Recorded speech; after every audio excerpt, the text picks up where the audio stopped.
Nah, yang pertama sebelum saya lanjut pada materi ini, kira-kira menurut Bapak Ibu apa perbedaan peraturan dengan dibanding dengan keyakinan kelas?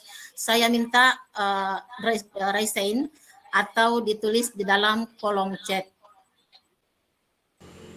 Saya Bu, jadi silakan Bapak menurut Ibu. saya Yuk. peraturan kelas adalah peraturan yang dibuat sepihak oleh guru dan wajib dipatuhi oleh peserta didik.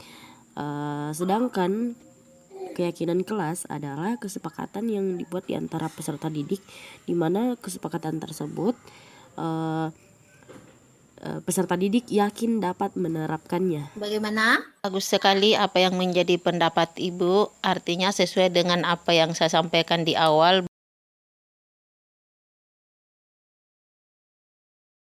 Warahmatullahi wabarakatuh. Saya atas nama Andi As-Sabu Kafi AM dari kelas 12 MIPA 6 SMA Negeri 6 Bulukumba. Sesuai dengan petunjuk yang diberikan guru mata pelajaran bahasa Indonesia, Ibu Andi Jismawati SPD kepada kami membentuk keyakinan kelas dan merefleksi keyakinan kelas yang kami bentuk dapat meminimalisir pelanggaran sehingga pelanggaran-pelanggaran tidak lagi terjadi di kelas kami. Semoga dengan adanya keyakinan kelas seperti ini, pembelajaran semakin nyaman dan tentram saat dilaksanakan. Kami mengucapkan terima kasih kepada Ibu selaku pengarah kepada kami. Semoga dengan adanya arahan-arahan seperti ini, kami semua dapat menjadi siswa yang baik. Terima kasih. Warahmatullahi wabarakatuh. Saya Nur Anissa, kelas 12 MIPA 2 SMA Negeri 6 Bulukumba. Melakukan refleksi kelas kami, setelah kami membuat kesepakatan belajar, maka terbentuklah pembelajaran aman dan menyenangkan. Dan terima kasih juga kepada Ibu Andi Jismawati yang telah membina dan menuntun kami sampai kesepakatan ini bisa terbentuk.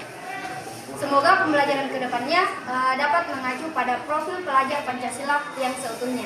Sekian, wassalamualaikum warahmatullahi wabarakatuh. Assalamualaikum warahmatullahi wabarakatuh. Perkenalkan, nama saya Ibu Risma. Saya adalah salah satu guru di SMA Negeri 6 Bulukumba yang mengajar mata pelajaran matematika. Nah, alhamdulillah dengan mengikuti webinar yang dilakukan oleh Ibu Andi Jismawati tentang pengimbasan budaya positif, itu sangat menarik dan ada 3 hal yang saya pahami. Yang pertama tentang keyakinan. Nah, untuk keyakinan ini sendiri alhamdulillah saya sudah melaksanakannya di kelas yang saya ajarkan. Dan yang kedua itu tentang 5 kontrol ya, 5 posisi kontrol. Nah, di 5 posisi kontrol inilah yang saya keliru melakukannya karena susah membedakan mana posisi penghukum dan mana posisi merasa bersalah. Nah, yang sebenarnya supaya anak bisa merasa senang atau nyaman, maka kita harus bertindak atau memposisikan diri hanya sebagai manajer saja. Nah, ini yang keliru. Nah, yang ketiga adalah segitiga restitusi. Nah, dari segitiga restitusi ini itu adalah suatu proses dialog yang dilakukan oleh orang guru terhadap orang tua siswa agar dapat menghasilkan murid yang mandiri dan bertanggung jawab. Yaitu yang pertama mampu menstabilkan identitas, dan yang kedua validasi kebutuhan, dan yang ketiga adalah tentang menanyakan keyakinan. Itu yang saya sempat dapatkan dan sangat menarik untuk bisa kita aplikasikan bagaimana agar mampu membentuk suatu budaya yang benar-benar bersifat atau dampaknya itu bernilai positif. Ya baik, terima kasih. Wassalamualaikum warahmatullahi wabarakatuh. Ya, selamat datang kepada seluruh peserta webinar hari ini. Assalamualaikum warahmatullahi wabarakatuh. Waalaikumsalam warahmatullahi wabarakatuh. Waalaikumsalam warahmatullahi wabarakatuh. Iya. Waalaikumsalam warahmatullahi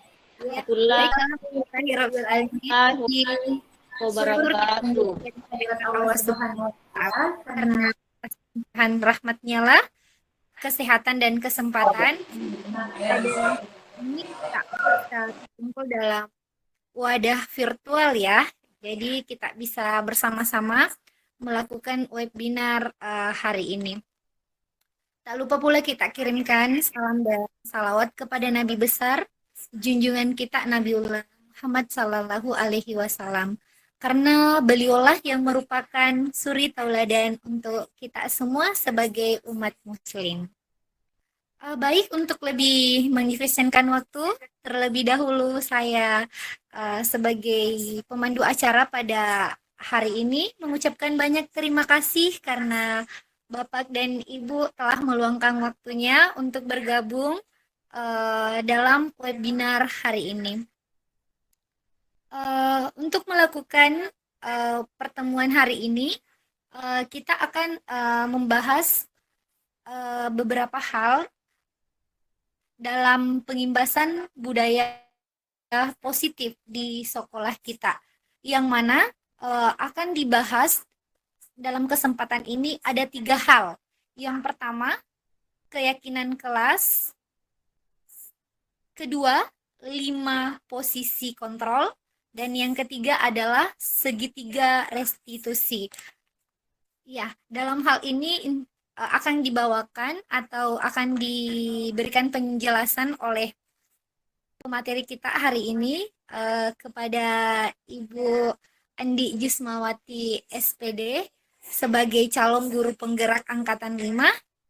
Kami persilahkan dengan hormat. Silahkan, Bu. Oke, baik. Terima kasih moderator atas kesempatan yang diberikan.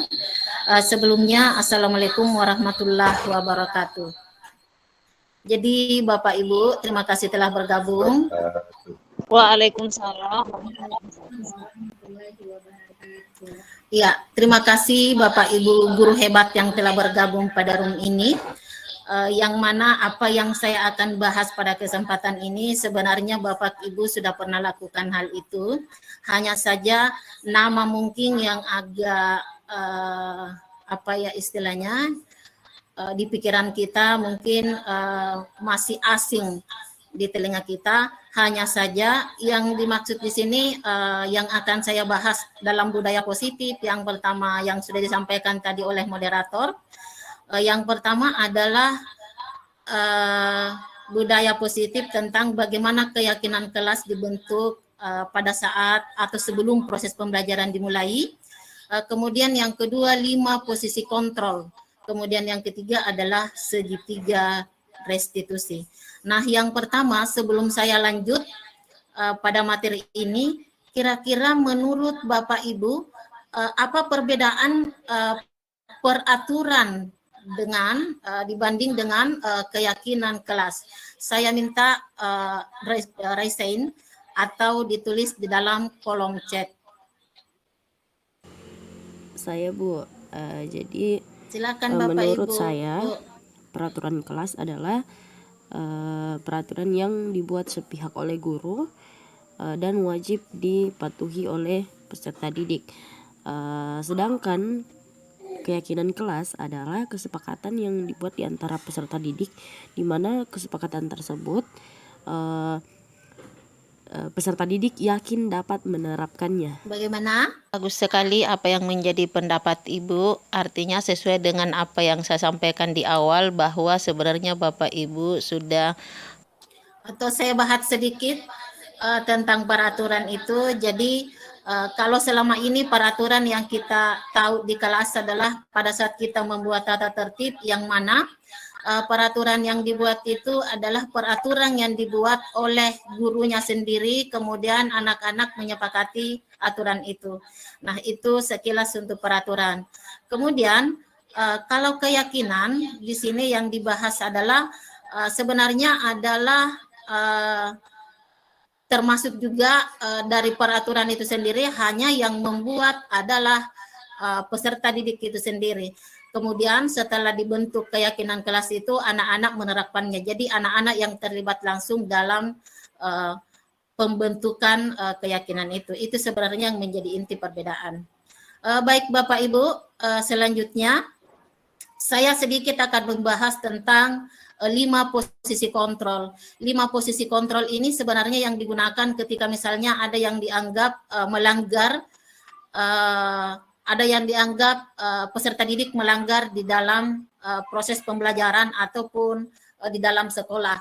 Nah, 5 posisi kontrol yang dimaksud ini, yang pertama adalah posisi penghukum, yang kedua adalah posisi merasa bersalah, kemudian yang ketiga adalah posisi teman, kemudian yang keempat adalah posisi pemantau, dan yang kelima adalah posisi manajer.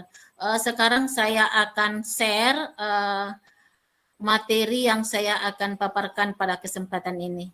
عليهم قاموا